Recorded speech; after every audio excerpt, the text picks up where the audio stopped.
High! আরো একটি video নিয়ে আজকে উপস্থিত হলাম। আমি আসাদুজ্জামান রাসেল। পুরো ভিডিও নিয়ে আপনাদের সাথে থাকবো। তো গত কয়েকটি পর্বে আমি দেখিয়েছিলাম কিভাবে গিয়ার লঞ্চে শপ তৈরি করবেন, ডোমেইন পারচেজ করে কিভাবে আপনি গিয়ার লঞ্চে কানেক্ট করবেন এবং ডিএনএস কিভাবে সেটিং করবেন সবগুলো আমি স্টেপ বাই স্টেপ পূর্বের ভিডিওতে দেখেছি। আপনি যদি নতুন হয়ে থাকেন তাহলে অবশ্যই পূর্বের ভিডিওগুলো দেখে আসবেন, তাহলে বিস্তারিতভাবে বুঝতে পারবেন। এই ভিডিওর মাধ্যমে আমি যেটা দেখাবো, আপনার স্টোর করার পর কিভাবে স্টোর ফ্রন্ট পেজ সেটআপ দিতে হয় সেই নিয়েই আজকে এই বিস্তারিত ভিডিওতে আলোচনা করার চেষ্টা করব। চলুন আর কথা না বাড়িয়ে শুরু করা যাক। তো স্টোর ফন্ট জিনিসটা কি আমি একটু দেখাই। তো এখান থেকে দেখুন যে আমরা যদি একটা ওয়েবসাইটে যাই, যখন ওয়েবসাইটে কাস্টমার আসবে, আসার পর অবশ্যই যদি আপনার ওয়েবসাইটের বিভিন্ন ক্যাটাগরি দেওয়া থাকে তাহলে কিন্তু খুব সহজেই কাস্টমার তাদের চাহিদা অনুযায়ী সেই প্রোডাক্টটি খুঁজে পাবে এবং আপনার সেলটাও বৃদ্ধি পাবে। তো এখান থেকে দেখুন যে আমাদের যখন এই ওয়েবসাইটটি রয়েছে, এই ওয়েবসাইটটি দেখেন বিভিন্ন ক্যাটাগরি দেওয়া আছে।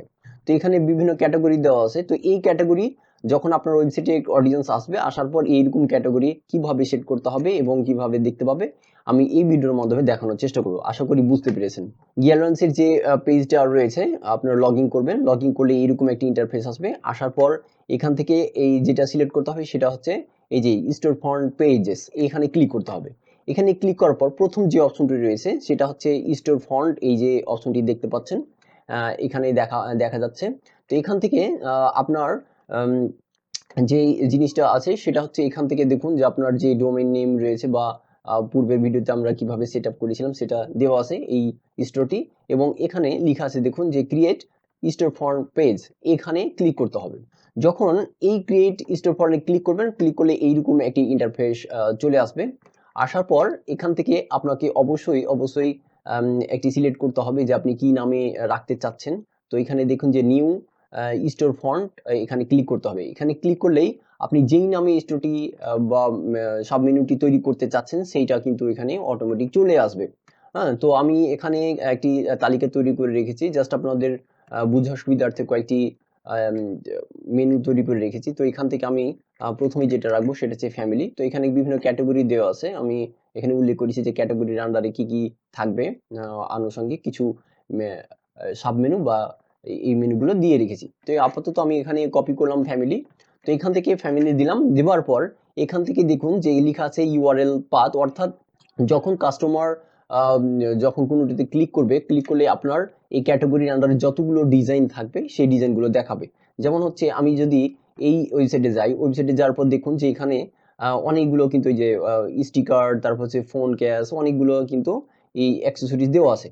তো যদি এখানে দেখুন যে ওয়াল, এই যে আইফোন এখানে যদি ক্লিক করা হয় বা এখান থেকে ক্লিক করার পরে যে দেখুন টি শার্টে যদি ক্লিক করা হয়, তাহলে দেখবেন এই ওয়েবসাইটের আন্ডারে কিন্তু একটা এই যে নতুন ভাবে কি হয়ে গেছে, একটা ক্যাটাগরি ওপেন হয়ে গেছে এবং ওই ক্যাটাগরির আন্ডারে যতগুলো আপনার ডিজাইন থাকবে বা ক্যাটাগরি থাকবে সবগুলো কিন্তু দেখাবে। তো এইভাবে মূলত এটা সেটিং করতে হবে। তো এইভাবে এই জন্য যেটা করতে হবে সেটা হচ্ছে এখান থেকে আপনার আম এই ক্যাটেগরিটা সিলেক্ট করতে হবে। তো এখানে নাম দিলাম। নাম দেওয়ার পর এখানটি অবশ্যই ইউআরএলটা সিলেক্ট করবেন। তো এখানে ছোট বড় কোনো অসুবিধা নাই। আপনি যেইটা দিবেন সেটা হবে। দেবার পর এখান থেকে এই যে এখানে দেখুন রাইট অপশন রয়েছে, এই রাইট অপশনে ক্লিক করতে হবে। ক্লিক করার পর এখান থেকে তারপরে যে অপশনটি রয়েছে সেটা হচ্ছে সার্চ ইঞ্জিন ডিসপ্লে। তো এখানে যদি আপনি মনে করেন যে আপনার যে ক্যাটাগরিটা রয়েছে এটা গুগলে সার্চ ইঞ্জিনে আসবে না, সেক্ষেত্রে এখানে টিক দিতে পারবেন। তো আমার মতে এটা না দেওয়াই ভালো, কারণ আপনার গুগলে যদি র্যাঙ্ক না হয় তাহলে তো কাস্টমার আসবে না। তো এটা যা আছে সেইটাই থাক। তারপর হচ্ছে এখানে দেখুন যে ব্যানার দেওয়া আছে, এই একটা ব্যানার ডিজাইন করতে হবে। তো এই ব্যানারের সাইজ অবশ্যই 1500 পিক্সেল অবলিক আপনার 200 বা 300 পিক্সেলের একটি মানে ব্যানার থাকতে হবে, তাহলে কিন্তু আপনার এখানে সেট করতে হবে। তো কিভাবে ব্যানার করতে হয় আমি পরবর্তীতে দেখানোর চেষ্টা করব কিভাবে ব্যানার তৈরি করতে হয়। তো আমি সময় স্বল্পতার কারণে একটু জাস্ট এখানে দেখুন করে রেখেছি, জাস্ট এখানে করে রেখেছি এই যে এখানে। হ্যাঁ, তো আপনি একটু সময় নিয়ে ভালো করে ডিজাইনটা করতে হয়। জাস্ট আমি আপলোডের পারপোসে এই ডিজাইনটা করে রেখেছি। তো এখান থেকে আমি যেকোনো একটা ডিজাইনটা সিলেক্ট করি। তো এখান থেকে দেখুন যে এটা হচ্ছে ক্যানভা দিয়ে সহজেই ডিজাইন করেছে। যারা ডিজাইন সম্পর্কে আইডিয়া নাই তাদের ক্ষেত্রে কিন্তু এই ক্যানভা খুবই একটি গুরুত্বপূর্ণ একটা টুলস বা ওয়েবসাইট, যেটার সাহায্যে খুব সহজেই এই ডিজাইনগুলো কিন্তু কি করতে পারবেন, তাই না? তো এই বিভিন্ন ধরনের অটোমেটিক কিন্তু এখানে দেওয়া আছে। আমি জাস্ট একটা ব্যানার দিলাম। অবশ্যই আপনি ডিজাইনকে ভালোভাবে একটা ডিজাইন করবেন, তাহলে কিন্তু খুবই ভালো হবে। আমি জাস্ট কিভাবে ব্যানারটা দিতে হয় সেটা দেওয়ার জন্য একটা জাস্ট আমি এখানে তৈরি করলাম। তো এখানে ক্যানভাতে গেলাম, যাবার পর এখানে ডাউনলোড অপশনে গিয়ে এটাকে জেপিজি করতে হবে। জেপিজি করার পর আমাদের যে ডিজাইনটি রয়েছে, সেই ডিজাইনটি যে পেজে আমরা আছে সেই ডিজাইনটিকে ডাউনলোড ডাউনলোড করব। ওকে, এবার ডাউনলোড হয়ে যাচ্ছে। এই যে এটা ডাউনলোড হয়ে গেছে। এবার এখান থেকে আমরা আপলোড দেব। তো এই যে এখানে যে লেখা আছে যে ব্যানার, এই ব্যানারটাকে আপলোড ব্যানারে ক্লিক করতে হবে। ক্লিক করার পর যেখানে আপনার ডিজাইনটি ডাউনলোড করে রেখেছেন বা যেই স্থানের ব্যানারটি রয়েছে সেই স্থানের লোকেশনটিকে সিলেক্ট করতে হবে। করার পর এই যে দেখুন ব্যানারটি কিন্তু সুন্দরভাবে চলে এসছে। তো অবশ্যই আপনার ব্যানারটিকে সুন্দরভাবে ডিজাইন করবেন সময় নিয়ে। আমি জাস্ট দেখানোর উদ্দেশ্যে নরমালি একটি ডিজাইন করে এখানে দিয়েছি। তারপর হচ্ছে এখানে ডেসক্রিপশন, অবশ্যই আপনার ডেসক্রিপশন গুলো সুন্দরভাবে লিখবেন, যাতে আকর্ষণীয় হয় এবং কাস্টমার আসলে যেন বুঝতে পারে। তো আমি জাস্ট এটা কিভাবে এই মেনুগুলো তৈরি করবেন সেটা দেখাচ্ছি। পরবর্তীতে সুন্দরভাবে এগুলোকে আমরা লিখানোর চেষ্টা করে দেখাবো। এই ডিসক্রিপশনে জাস্ট নরমালি একটা দিলাম, যে দিলাম এখান থেকে আপনি বিভিন্ন লিঙ্ক সেট করতে পারবেন খুব সুন্দরভাবে। তো আপনি আপাতত এখানে জাস্ট এই নরমাল ভাবে এখানে লিখলাম। লেখার পর এখান থেকে লেখা আছে দেখুন যে অ্যাড ক্যাম্পেইন ইউজ ট্যাগ, অর্থাৎ এখান থেকে আপনি যখন এই ক্যাটাগরিগুলো আন্ডারে রাখবেন ডিজাইনগুলো, তখন কিন্তু ওই ট্যাগ অনুযায়ী রাখবেন।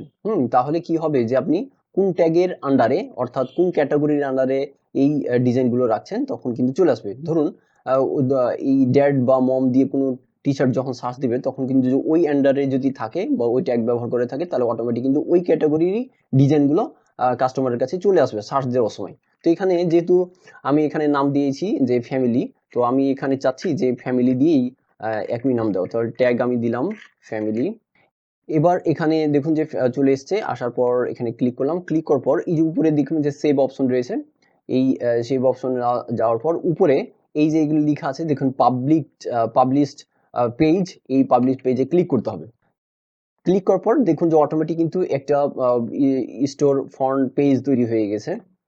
এটা তৈরি হয়ে গেছে। এটা আমরা যদি এখান থেকে আমার সফটওয়্যার ওপেন করি, তাহলে কিন্তু এখানে দেখতে পাবেন কিছুই শো করছে না। জাস্ট নরমালি এখনো কিন্তু এটা শো করেনি, শুধু ডিজাইনটা দেখাচ্ছে। কিন্তু এখানে শো করার আরো একটি কাজ আছে, সেটা হচ্ছে আমরা কয়েকটা প্রথমে ক্যাটাগরিগুলো সিলেক্ট করে নিই। সেখানে এখানে দেখুন যে ফ্যামিলি সিলেক্ট করলাম। এবার আবারও এখান থেকে যেটা আছে, আবারও এখানে স্টোর ফন্টে ক্লিক করতে হবে। ক্লিক করার পর দেখুন আমরা একটা সেট করেছি, সেজন্য এটা চলে এসছে। এবার আরেকটা যেটা করব সেটা হচ্ছে আরো একটি ক্যাটাগরি সিলেক্ট করি বা সাব মেনু তৈরি করি। এখানে এই যে ক্রিয়েট স্টোর ফন্টে ক্লিক করলাম। ক্লিক করার পর আবারও এরকম আসবে। আমি এবার দ্বিতীয় যেটা আছে সেটা একটা নাম দিই, সেটা হচ্ছে অ্যানিমেল, পিট অ্যান্ড অ্যানিমেল এটা আছে। তো এইটাকে আবারও এখানে ক্লিক করলাম, এটা নাম দিয়ে দিলাম এবং আমি ট্যাগটা বসিয়ে দিলাম, তাহলে সুবিধা হবে। আর এখানে ইউআরএলটা অবশ্যই আমি যেটা বললাম যে একই রকমের ইউআরএলটা দেবো। তো ইউআরএল দেওয়ার সময় এই যে এখানে দেখুন যে কোন সময় এখানে স্পেস ব্যবহার করা যাবে না। তো আপনি যখন এক সেন্টেন্স থেকে আরেক সেন্টেন্স করবেন, তখন স্পেস ব্যবহার করা যাবে না। তো এখানে আমি দিলাম যে পিট অ্যানিমেল, এখান থেকে দিলাম, বা একটা হাইফেন দিতে পারেন, যদি আলাদাভাবে করতে চান, পিট অ্যানিমেল এভাবে দিতে পারেন। তাহলে অটোমেটিক কিন্তু এটা সেভ হয়ে যাবে। এই যে দেখুন অটোমেটিক চলে এসছে। একই পদ্ধতিতে এটা আমরা সার্চ ইঞ্জিনে হাইড করব না, এটা থাকবে। এবং আবারও একটি ব্যানার দিতে হবে। আমি এখানে এই ব্যানারে ক্লিক করলাম, এই যে এখানে আপলোডে ক্লিক করলাম। আপলোডে ক্লিক করলে যে ব্যানার আপনি ডিজাইন করে রাখবেন সুন্দরভাবে, অবশ্যই সময় নিয়ে সুন্দরভাবে ডিজাইনগুলো করবেন, সেক্ষেত্রে আপনার ভালো হবে। যেহেতু এখানে একটা পিট নিয়ে করা, সেটা হচ্ছে এই যে এরকম একটি আমরা ডিজাইন করেছি, নর্মালি একটি ডিজাইন। জাস্ট এই ডিজাইনটি আপলোড করলাম। আপলোড করলে এখানে দেখুন যে কিছুক্ষণের মধ্যে এটা কিন্তু চলে আসবে। এই যে দেখুন পিট সফ, অর্থাৎ আমি যেহেতু এটা পিট এবং অ্যানিমেল নিয়েই সফটওয়্যার তৈরি করছি বা এই ক্যাটাগরিটা তৈরি করছি, সেজন্য জাস্ট আমি নর্মালি একটা দিলাম। তো যখন কেউ ভিজিটর আসবে, তখন কিন্তু এইরকম ব্যানার আসবে এবং ব্যানারের নিচে বিভিন্ন ধরনের ডিজাইনগুলো দেখতে পাবে। তো এখান থেকেও একই পদ্ধতিতে আমরা এখানে ডিসক্রিপশন বলছি, তো ওই ক্যাটাগরির আলোকে ডিসক্রিপশন লিখবেন। তো আপাতত আমি সময়ের স্বল্পতা বা ভিডিওটা বড় করতে চাচ্ছি না, যার কারণে এখানে দিয়ে দিলাম। আমি এটাকে সুন্দরভাবে কিভাবে আরো সুন্দরভাবে উপস্থাপন করতে হয় আমি পরবর্তীতে এগুলো বিস্তারিত আরো একটা ভিডিওতে দেখানোর চেষ্টা করব। তো এই যে সুন্দরভাবে দেখুন এটাও চলে এসছে। আসার পর এখান থেকে সেভ বাটনে ক্লিক করলাম এবং উপরে যে আবারও যে পাবলিশড পেজ রয়েছে এই পাবলিক পেজে ক্লিক করলাম। দেখুন এটাও কিন্তু সেভ হয়ে গেছে। একই পদ্ধতিতে আবারও আমরা কয়েকটি ক্যাটাগরি সিলেক্ট করব।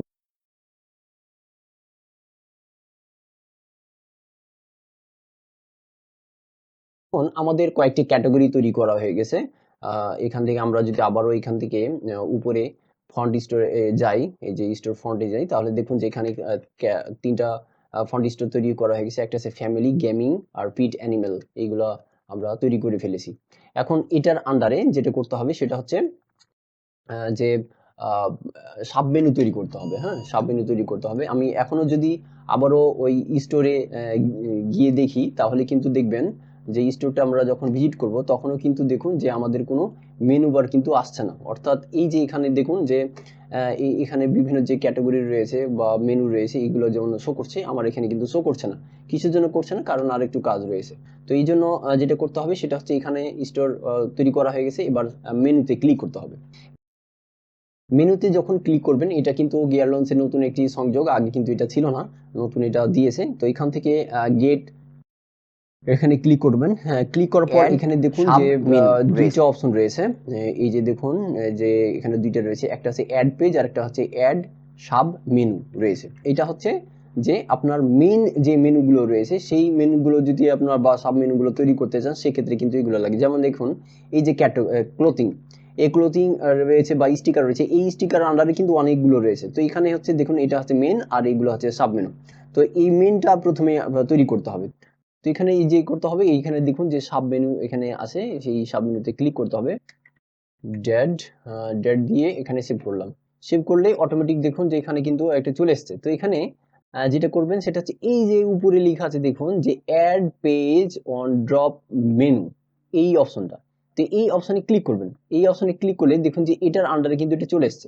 তো আরেকটা সহজ যে পদ্ধতি হচ্ছে, আমি যদি মনে করেন যে যেমন এটা ভুল হয়ে গেছে, হ্যাঁ, তাহলে এখান থেকে জাস্ট ডিলিট যে আইকন রয়েছে ডিলিট আইকন ক্লিক করে এইটাকে ডিলিট করতে পারবেন।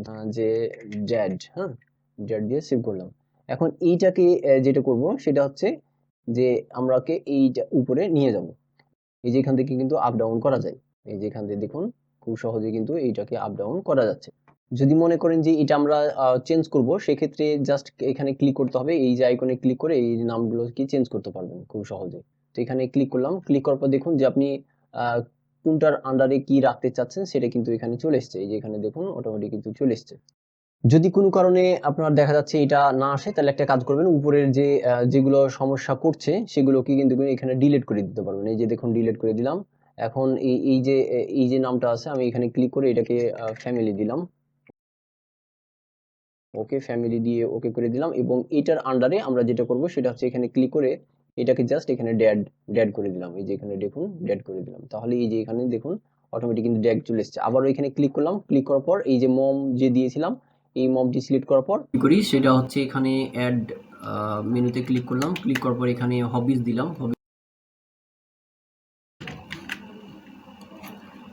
আবারও এখানে ক্লিক করলাম, এডুকেশন দিলাম। এডুকেশনে দেওয়ার পর সেভে ক্লিক করলাম। এটাও তৈরি হয়ে গেল।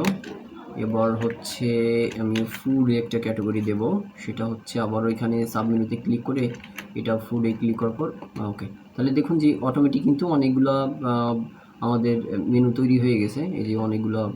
তো আশা করি বুঝতে পেরেছেন কিভাবে মেনু বা সাব মেনু তৈরি করতে হয় এই স্টোরে।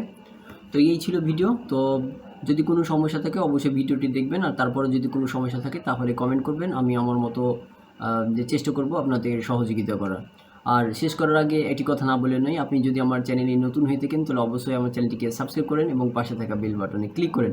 আর যদি এই ভিডিওটি ফেসবুক থেকে দেখে থাকেন তাহলে অবশ্যই পেজটি ফলো দিয়ে রাখুন। আর যদি সাবস্ক্রাইব এবং ফলো দিয়ে রাখুন তাহলে অসংখ্য ধন্যবাদ। আল্লাহ হাফেজ।